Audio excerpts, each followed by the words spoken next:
দেউতাৰ ধান কথা অনিৰ্বাণ দত্ত পাঠ মাধুৰ্য কৰা।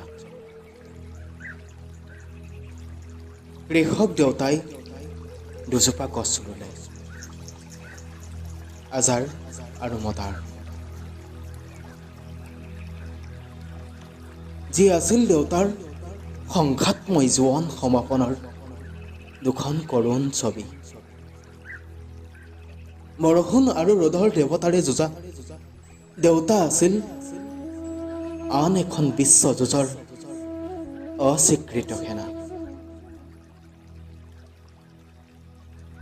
আমাৰ সপোনৰ সৰগখন হাতে ঢুকি পোৱাত থৈ দেউতা গ'লগৈ। দেউতা যোৱাৰ পিছত আজাৰজোপাত ওলমি ৰ'ল সুধ বেজাক, আৰু মদাৰ জোপাত ঘন ঘনকৈ ওলাল দুখৰ জোং। আমাৰ দিন ৰাতিবোৰ ছুটি হৈ পৰিল। আমি কোনোদিনে নুবুটলিলো বেজাৰৰ ফুল, নাভাঙিলো মদাৰৰো জোং।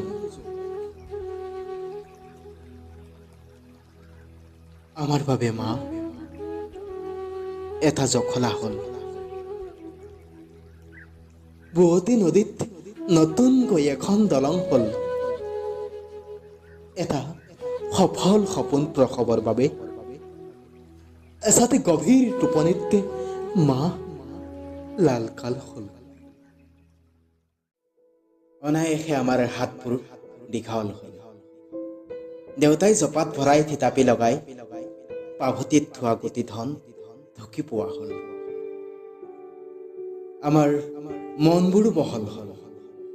দেশ আৰু দহৰ বাবে দেউতাৰ গুটিধন বিলোৱা হৈ গ'ল। এদিন মানুহৰ মুখত পৰি নামবোৰ ফাগুনৰ ফুল হ'ল।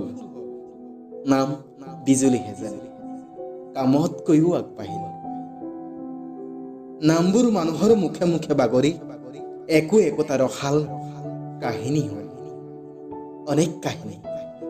জমিদাৰৰ জীয়েক কালি ঘৰলৈ ঘূৰি আহিল। হাবিলদাৰৰ পুতেক ফাটেকত পৰিল। দেউতাৰ আজাৰজোপা এইবাৰ হাউলি খাই ফুলিছে। মদাৰ জোপাত এজোপা গান বান বগাইছে।